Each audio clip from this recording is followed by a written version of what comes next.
Cultura de paz, aspectos históricos e conceituais. Resumo: o presente artigo tem como objetivo discutir a concepção de paz como construto cultural e de oposição à passividade diante da injustiça social. Realiza um percurso histórico e conceitual sobre a construção da cultura de paz, trazendo as principais apreensões sobre paz que influenciaram a organização da vida em sociedade. O estudo é oriundo de revisão bibliográfica, utilizando-se do método crítico-dialético para investigação analítica e exposição dos resultados da pesquisa. As análises evidenciaram que a cultura de paz, ao buscar resolver os conflitos, contribui para o enfrentamento da cultura dominante, em que a violência é combatida por meio do confronto e construtos ideológicos que a justifica e naturaliza. Desse modo, é possível asseverar que cultura e educação para a paz são potencialidades para a construção do conhecimento e afirmação da democracia, pois buscam a edificação genuína das relações humanas, embasadas em valores de justiça social, solidariedade e liberdade. Introdução. Este artigo é fruto de um estudo exploratório de cunho bibliográfico que visa discutir a importância da cultura de paz para a resolução de conflitos de forma pacífica. O objetivo é realizar uma reflexão histórico-conceitual sobre como a cultura de paz vem conformando-se como potencialidade para o enfrentamento à violência nas complexas dimensões. As reflexões tecidas neste trabalho são frutos das discussões e estudos realizados pelo Grupo de Pesquisa Educação, Direitos Humanos e Fronteira da Universidade Federal do Pampa, a Campus São Borja, fundado em 2010, com aproximadamente 20 integrantes entre pesquisadores, discentes e profissionais comprometidos com as 3 linhas de pesquisa, voltadas para os estudos nas áreas de direitos humanos, cultura de paz, comunicação não violenta e políticas públicas. Os estudos para a paz atuam como alternativa para a construção das relações humanas, diante as sociedades violentas, em que a violência se apresenta como componente estrutural nas realidades capitalistas. A violência fere e marca a humanidade da vítima, mas as marcas da violência nem sempre são visíveis. As disparidades sociais, em sociedades desiguais como a brasileira, mediada pela herança escravagista, colonial e pela lógica destrutiva do capitalismo dependente, darão um contorno abissal na divisão entre as classes sociais.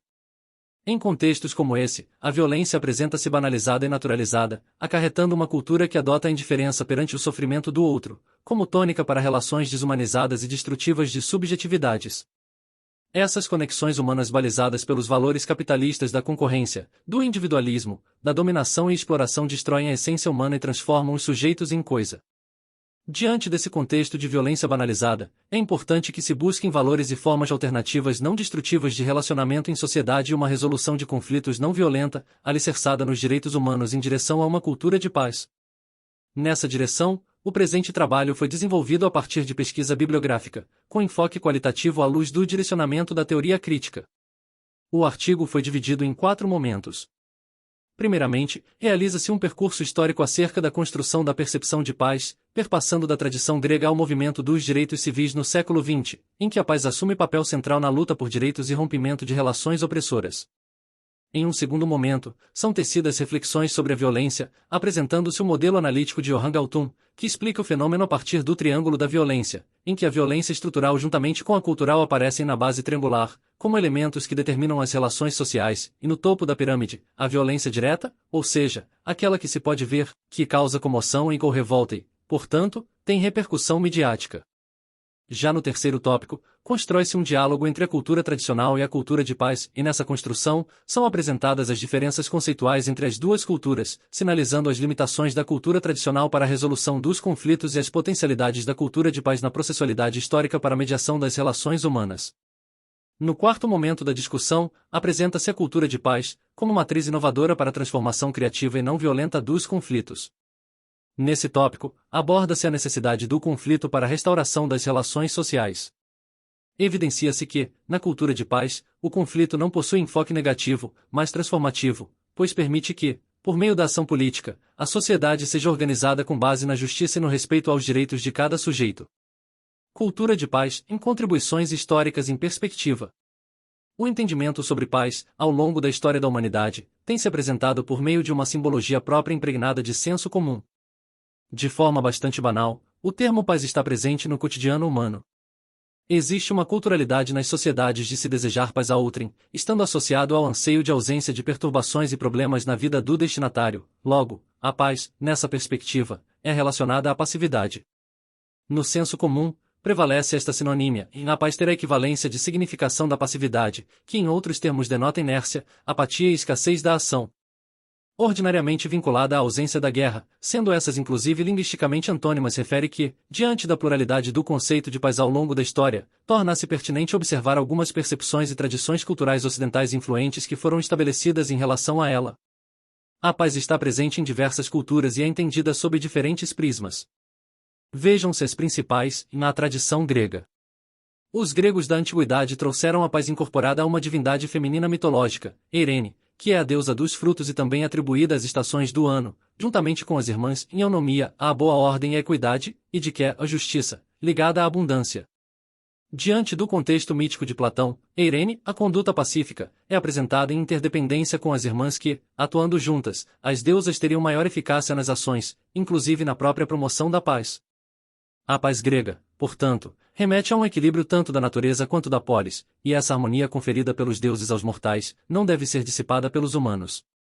Na tradição romana, percebe-se que a paz estava diretamente ligada ao âmbito político de Roma pela figura do imperador e, na esfera religiosa com Marte, o deus da guerra, os quais eram aliados no intuito de realizar a manutenção da paz de forma ofensiva e tirânica. Nesse empenho combativo em preservá-la é que surge a expressão Pax Romana, assegurada pelas forças militares imperiais. A Pax Romana está indissoluvelmente ligada ao Império Romano, uma paz estabelecida pelo centro do poder. É perceptível o caráter ideológico que marca a Pax Romana, em que torna qualquer ação do Império, inclusive a mais brutal, justificável em seu nome. Guimarães atenta para o fato de que a Pax Romana ainda influencia significativamente as sociedades ocidentais, onde a paz é alcançada via força armada. Se queres a paz, prepara-te para a guerra, a civis pacem para bellum. Essa postura reforçava tal ditado latino, muitas vezes, utilizado por quartéis e escolas ocidentais. A tradição judaico-cristã traz à tona a palavra hebraica shalom, que no Antigo Testamento assume uma grande gama de significações, mas, sobretudo um sentido de totalidade e completude irretocável, em que não há espaço para melhoramento, pois shalom já seria o que há de melhor. Percebe-se, na compreensão judaica de paz, alguns elementos já presentes na tradição grega, como a simbólica da abundância e a vinculação com a justiça, e, em muitos círculos, uma recusa e oposição da simbólica militarista romana. A paz relacionada diretamente à religião está sedimentada na passagem de Jesus pela terra, que dá origem ao advento do cristianismo. A figura de Jesus Cristo herda a tradição profética e assume a paz como um dos elementos centrais de sua proposta. O Cristo, para a tradição judaico-cristã, expressa-se pela rejeição à violência e institui a paz como algo que deve ser alcançado cotidianamente e que estabelece características de consonância e harmonia, além de um sentido de paz que é inclusiva e abrangente. A Eirene do Cristo tinha uma proposta diferente da paz romana. Em Cristo, a paz revela-se nos princípios de generosidade aos estrangeiros, valorização das pessoas dos estratos mais baixos da sociedade, rompimento das relações díspares de gênero. Cristo seria uma espécie de voz à denúncia dos sistemas injustos, comprovando que a Eirene do Cristo, para os cristãos primitivos, era substancialmente diferente da paz oferecida pelo Império Romano. No entanto, a história do cristianismo ocidental é repleta de episódios sombrios de violência por parte da Igreja Católica, a exemplo da própria Santa Inquisição e as lutas pela catequização dos colonizados. Eventos que se distanciam da base de valores associados à paz estabelecida pelo Cristo. Os movimentos pacifistas do século XX foram orientados pela concepção da não-violência, e um dos maiores expoentes é Mohandas Karamchand Gandhi, que recebeu a alcunha de Mahatma, em sânscrito, a grande alma. Gandhi entra em contato com a ideia de não-violência, a partir da obra O Reino de Deus está em voz de Leon Tolstói, em que Tolstói defende e não respondais à violência com a violência. O autor russo rejeita a máxima jurídica comumente aceita, in vinvi repellere, a repelir violência com violência. Além disso, Gandhi aproximou-se com o jainismo, uma das religiões mais antigas da Índia, familiarizando-se com a Ahima. A Ahima é um preceito que preconiza, conforme diz que um compromisso de não causar dano físico, moral, psicológico ou de qualquer espécie de modo proposital e deliberado, a qualquer ser vivo e a si mesmo. A Ahissa consiste na recusa a qualquer tipo de violência e com o ódio, posteriormente foi traduzido do sânscrito para o inglês por Gandhi, como no violence, a não-violência. Outro termo importante ligado ao Mahatma Gandhi cunhado por ele mesmo é Satyagraha, que vem a ser a união de duas palavras em sânscrito, em Satya, a verdade, e Agraha, a firmeza, o que seria equivalente à firmeza da verdade. A Satyagraha significa opor-se inteiramente a qualquer tipo de injustiça, nem que para isso fosse preciso desrespeitar a lei. Segundo Gandhi, o resistente pacífico poderia expressar-se de três maneiras: em 1, protestos pacíficos exigindo direitos civis e políticos. 2. Por meio de boicotes a produtos que simbolicamente representassem o objeto de sua reivindicação ou tivessem alguma ligação com este. 3. Pela não cooperação, visando a conquista de direitos sociais. A desobediência civil, como um caminho possível para a não-violência de Gandhi, ganhou um status de prática, o comprometimento com a conduta da não-violência como um modo de vida, um agir estratégico direcionado pela conquista de direitos pela via do pacifismo. Outro importante líder pacifista que utilizou da não-violência como estratégia em nível político foi Martin Luther King, que obteve grandes conquistas no movimento pela igualdade racial. King protagonizou entre os anos de 1950 e 1960 um intenso movimento pelo fim do sistema segregacionista estadunidense e luta pelos direitos civis da população negra. Sua luta consistia por condições igualitárias entre negros e brancos nos espaços públicos, pelo direito ao voto e outras marchas e ações expressivas. Seu legado consiste, essencialmente, na possibilidade histórica de protestar a partir da não-violência. Nesse sentido, a profusão das ideias sobre paz no hemisfério ocidental e o valor cultural e simbólico através dos tempos, influenciou diariamente as sociedades. Nessa perspectiva, é fundamental dialogar com o ideário de paz que é disseminado na sociedade e que organiza as relações e instituições sociais, religiosas, políticas e econômicas. Guimarães alerta para o fato de a paz ocidental ser uma complexa teia de significações. Por isso, torna-se essencial reconhecer não só a pluralidade de sentidos, mas também as divergências, a fim de não se cair em um reducionismo e simplificação. Por vezes, a paz pode ser concebida como um antídoto mágico para combater a violência e a guerra. Oliveira, Almeida e Brum afirmam a necessidade urgente de superação do olhar simplista sobre a paz e os desdobramentos, a partir da imersão na história da humanidade, resgatando o processo histórico da construção da paz. No período da modernidade, o filósofo Immanuel Kant rompe paradigmas ao afastar da esfera religiosa a reflexão filosófica e política acerca da paz. Com a obra em forma de tratado internacional, Projeto para a Paz Perpétua, a paz é apresentada como uma meta a ser estabelecida e baseada no fundamento jurídico. Kant realiza a desvinculação da paz com a religião e conecta a democracia à questão. A democracia evoca os princípios de uma paz como direito firmado no Estado e, consequentemente, um dever, como um processo de instauração progressiva do direito e, de um ponto de vista prático, como uma tarefa comprometida com cada instituição do Estado.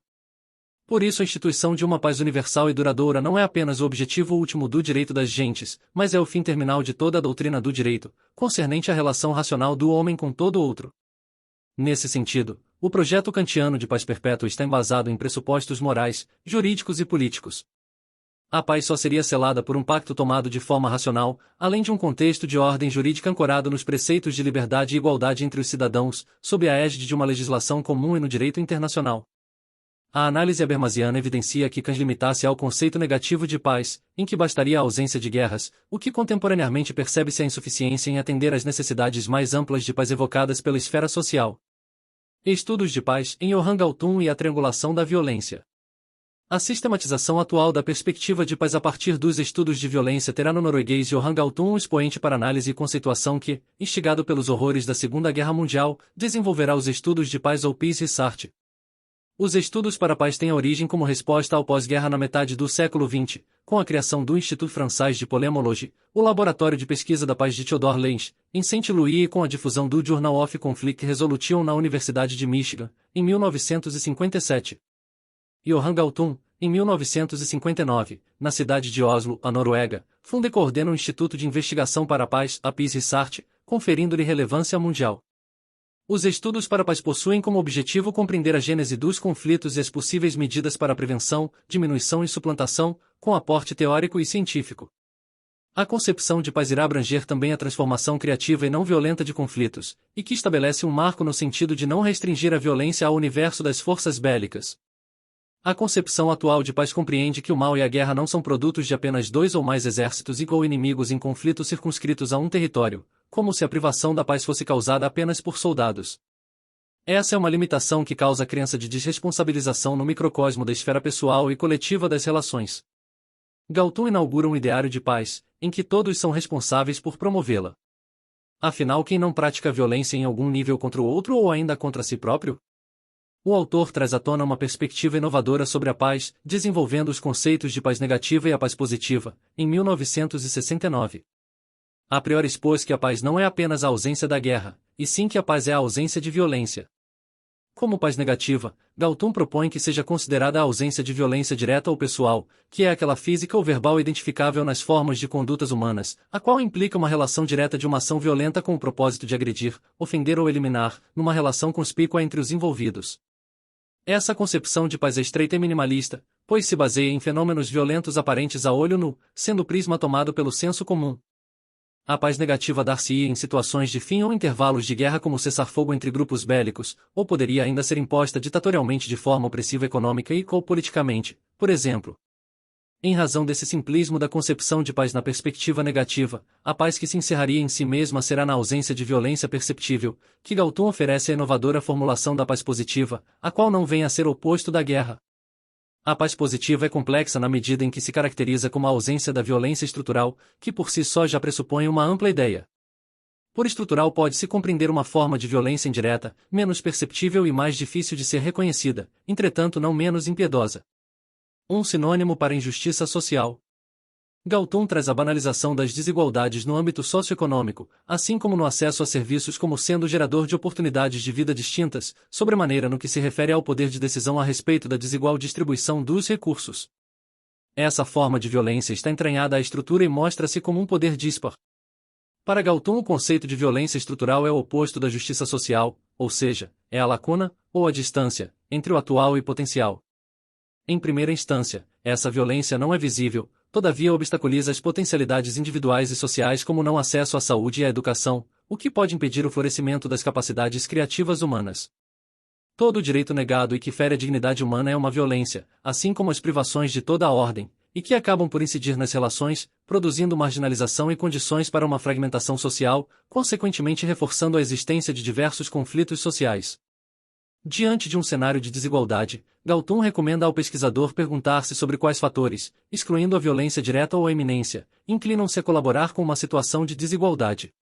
E, para isso, é necessário atentar-se para as ciências que estudam as estruturas sociais, a fim de lograr-se compreensão acerca da violência estrutural. Não será suficiente mensurar a violência com base no número de mortes, mas também a partir de outros indicadores relevantes, como quanto a expectativa de vida reduz-se em um cenário exposto à violência estrutural. Ao passo que a violência direta gera um dano mais rápido e aparente, a violência estrutural ocasiona um dano mais lento e profundo. Johann Galton, entre os anos de 1980 e 1990, desenvolve o conceito de violência cultural, a qual refere-se aos aspectos da cultura simbólica da existência humana, contidas na religião e na ideologia, na linguagem, na arte, nas ciências empírica e formal, na educação e nos meios de comunicação e que pode ser um meio para a justificação ou legitimação da violência direta ou estrutural. A violência cultural faz com que a repressão ou a exploração sejam vistas como fatos normais e justificadamente aceitáveis. Tais manifestações simbólicas agem por mecanismos sutis, que exercem grande influência na construção das identidades coletivas, as quais promovem a solidez e a permanência de determinadas ordens sociais, em que as formas de violência, a direta e estrutural, são naturalizadas. Percebe-se que a principal função da violência cultural é a de realizar a manutenção e o fomento das referidas demais, como se fosse a propulsora invisível da articulação entre elas. É uma espécie de pano de fundo que facilita, banaliza e legitima as outras violências. Dissemina-se como uma forma simbólica de pensar e agir, na qual se legitima o menosprezo, a manipulação, a subordinação e segregação de outro ou outros, a partir de um sentimento de superioridade autocentrado e nunca verificado. Portanto, perpetua-se na reprodução de preconceitos como o racismo, o machismo, os nacionalismos, fundamentalismos religiosos e meritocracia, os quais são instrumentos ideológicos geradores de discriminação e exclusão, e consequentemente de violência. É imprescindível apontar que a violência cultural se expressa também na sociedade de consumo que não vende apenas produtos, mas um ideal de felicidade, um estilo de vida por meio da publicidade e propaganda, que direcionam os desejos humanos e ainda se introjetam na subjetividade das crianças, que desde a tenra idade, já são alvos da mídia do consumo.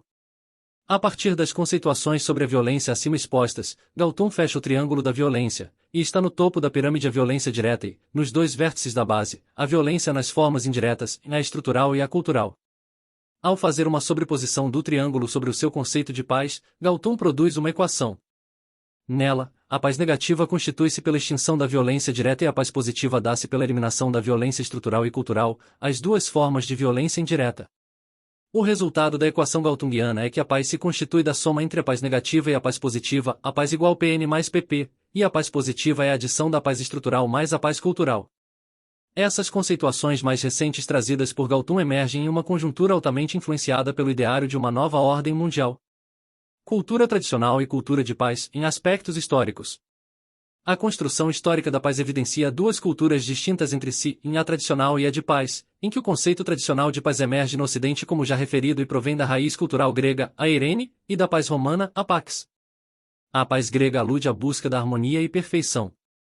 Já a pax romana liga-se ao ideal de respeitar e manter a ordem e a lei, tendo um forte traço político. Dadas as diferenças conceituais, ambas vão ao encontro uma da outra na dimensão da semântica negativa da paz dentro da cultura tradicional, uma vez que se admitem como ausência de guerras. Ao senso comum, a cultura de paz pode soar como uma ferramenta em que as pessoas falam todas no mesmo tom de voz, comedidas e repletas apenas de bons sentimentos e estão sempre em comum acordo beirando um estado onírico, o que concerne a um grande equívoco. É necessário desconstruir a atual cultura que se movimenta na perspectiva da violência, que está disseminada na estrutura social. Apesar da expressão cultura de paz ter sido cunhada pela Organização para a Educação, a Ciência e a Cultura das Nações Unidas, a Unesco, em 1989, já no pós-Segunda Guerra, em 1946 no ato de criação da Unesco, o ideário de construção da paz foi expresso dessa forma, que a paz baseada exclusivamente nos arranjos políticos e econômicos dos governos não seria uma paz que pudesse assegurar o apoio sincero, unânime e duradouro dos povos do mundo, e que a paz, para que perdure, deve, por esse motivo, ser fundada sobre a solidariedade moral e intelectual da humanidade, a Organização para a Educação, a Ciência e a Cultura das Nações Unidas. Durante o Congresso Internacional para a Paz na Mente dos Homens, no final da década de 1980, é que a cultura de paz se torna um movimento de abrangência mundial, preconizando o fomento de uma nova forma de visão e ação sobre paz, baseada nos valores universais de respeito à vida, à liberdade, à justiça, à solidariedade, à tolerância, aos direitos humanos e à igualdade entre mulheres e homens. Entretanto, nem mesmo os participantes do Congresso sabiam, exatamente, os significados que a expressão cultura de paz abrangeria. Já na década de 1990, realiza-se o primeiro Fórum Internacional sobre a Cultura de Paz em que se fomentou o debate acerca do estabelecimento de um direito da paz, delineado na Declaração de Viena em 1993, em que a democracia, os direitos humanos e o desenvolvimento são apreendidos como interdependentes e reforçando-se mutuamente. Em 1995 os Estados-membros da Unesco deliberaram que a organização deveria concentrar esforços focalizando a cultura de paz. Assim, foram estabelecidas estratégias, como o projeto transdisciplinar Uma Cultura de Paz para vigorar entre 1996 e 2001, e que teve muitos adeptos empenhados em disseminar a cultura de paz. O aprimoramento do conceito de cultura de paz teve ênfase no Fórum Internacional sobre Cultura de Paz, em fevereiro de 1994, em El Salvador, com uma parceria entre o governo e a Unesco. As conclusões decorrentes do fórum tiveram um clímax quanto à integração da paz com a indivisibilidade e universalidade dos direitos humanos. Destaca-se, nesse evento, a construção da paz como multidimensional, que integra vários níveis de relações que se entrelaçam, desde os indivíduos entre si, com o meio ambiente das esferas locais até as globais. As discussões do fórum legaram a importantíssima herança de posicionar o conflito como algo inato às relações humanas e a resolução por meio pacífico, incorporando, dessa forma, realismo ao conceito. Para o Fórum Internacional sobre Cultura de Paz, o objetivo da cultura de paz consiste em assegurar que os conflitos inerentes ao relacionamento humano sejam resolvidos de forma não violenta, com base nos valores tradicionais de paz, incluindo-se a justiça, liberdade, equidade, solidariedade, tolerância e respeito pela dignidade humana. Uma cultura de paz requer aprendizado e uso de novas técnicas para o gerenciamento e resolução pacífica de conflitos. As pessoas devem aprender como encarar os conflitos sem recorrer à violência ou dominação e dentro de um quadro de respeito mútuo e diálogo permanente.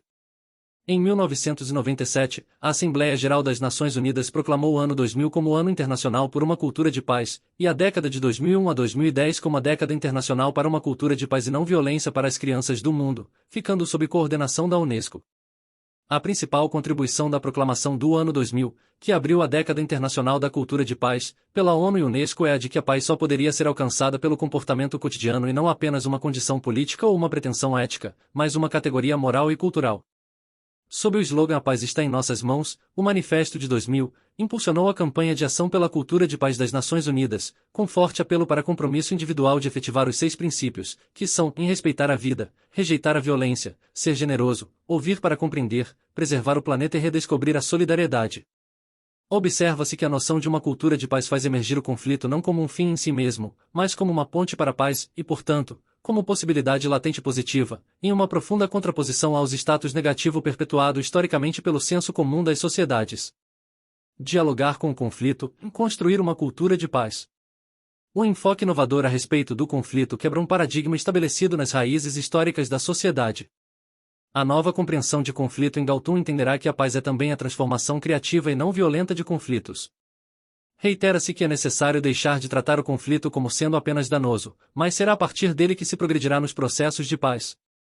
Jares refere que o conflito consiste em uma distinta percepção de interesses, ou na convicção de que as aspirações atuais das partes não podem ser simultaneamente alcançadas. O autor salienta a condição do conflito ser inevitável diante da vida em sociedade e seu importante papel na dimensão dialógica das relações. Está presente no conflito a capacidade de compreensão de diferentes ângulos de percepção do entorno e posicionamentos, bem como o crescimento tanto individual quanto coletivo que a pluralidade pode trazer. A rejeição ao conflito e aos mecanismos para encará-lo é o que promove a violência, pois o conflito posiciona-se como ator direto, sem nenhuma espécie de mediação, conferindo assim, a força física o mais aproximado de uma solução que tende a querer eliminar o outro na expectativa de ver o conflito sanado.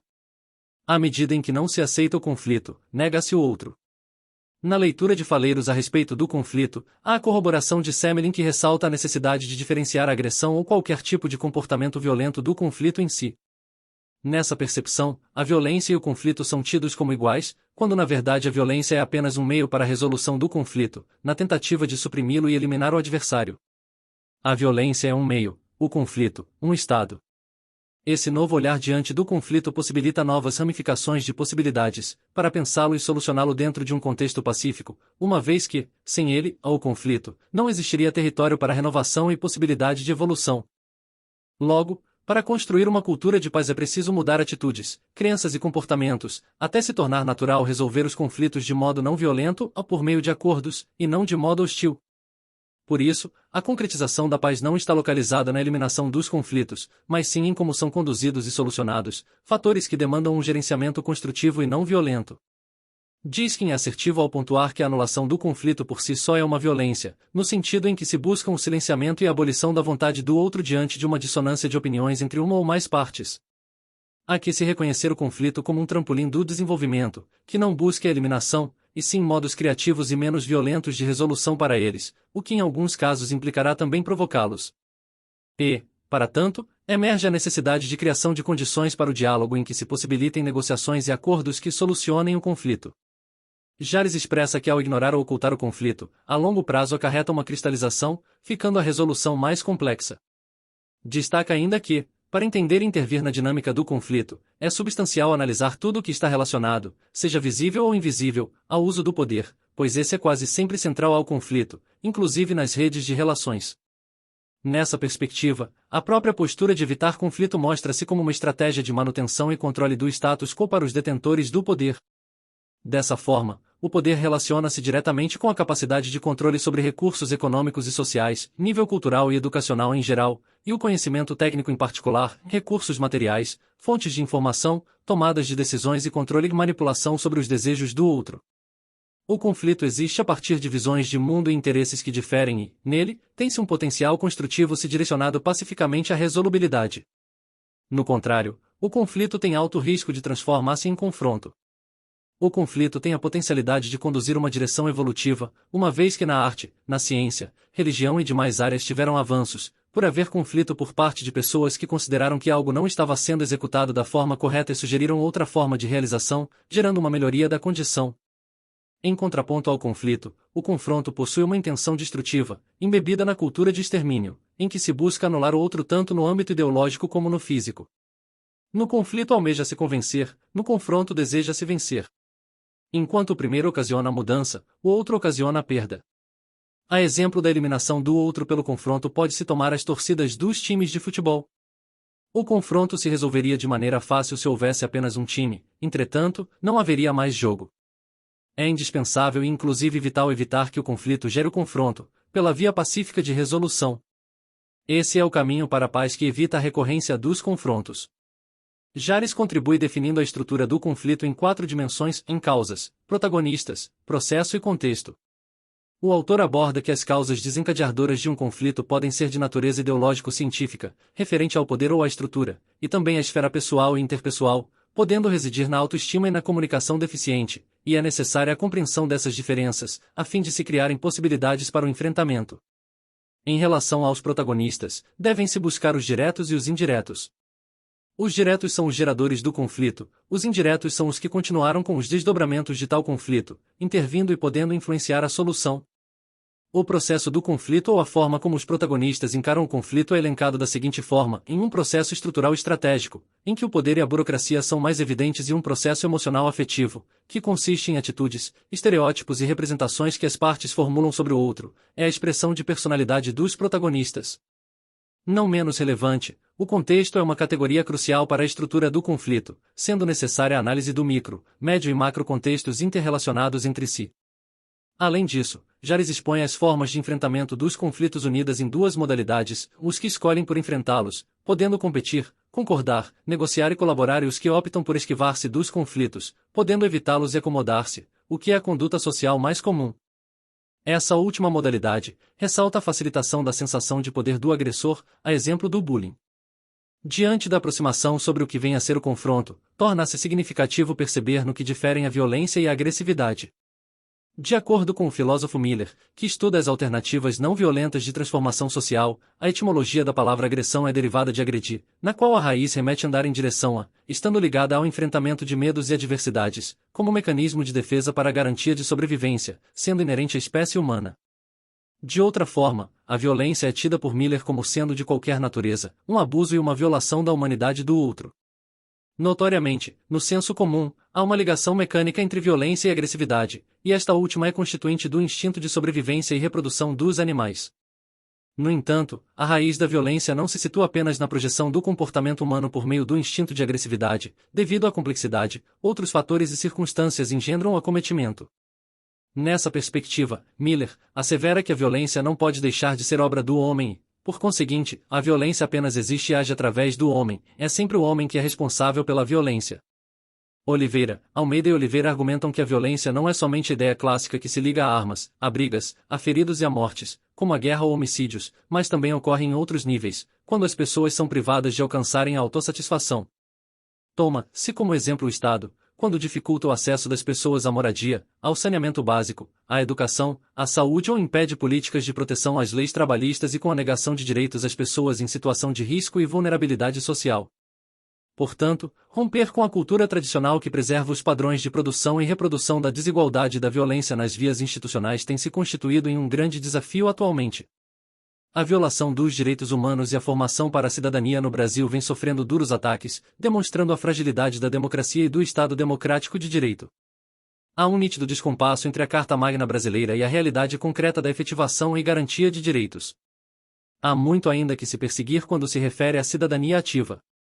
Considerações finais. Questionar a violência estrutural e cultural é fundamental para a construção de uma sociabilidade edificada em relações genuinamente humanas. A cultura de paz apresenta-se como potencialidade para o enfrentamento às injustiças gestadas pela atual estrutura social. Nessa direção, torna-se necessário constituí-la como uma prática materializável e acessível a todos, sem, contudo, perder de vista o seu caráter humanizador, mas também científico. A paz positiva galtungiana atua em uma perspectiva em que confere autonomia, compaixão e verdade nas relações humanas, à medida em que se inspiram na imã de Gandhi pautada no comprometimento de não causar dano a nenhum ser vivo e a si próprio, de maneira que a violência fique propensa à dissolução. Nesse sentido, a cultura de paz é uma meta que deve ser edificada por todos os seres sociais e pelo Estado como promotor da justiça social. A cultura de paz motiva uma transformação do senso comum estabelecido pela cultura atual, à medida em que fomenta e reconhece o protagonismo humano, preconizando o senso de cooperação ao invés da competição, em que se desenvolve a horizontalidade do diálogo e desenvolvimento da autogestão de conflitos. Cabe ressaltar que, devido à amplitude da temática abordada, sugere-se que mais pesquisadores adentrem o vasto universo de possibilidades da cultura de paz, a fim de aprofundar e multiplicar as produções sobre o assunto, e que paralelamente a isso, a penetração do conteúdo tenha grande alcance em diversos meios, para que assim, a cultura de paz venha a ser o novo senso comum da humanidade.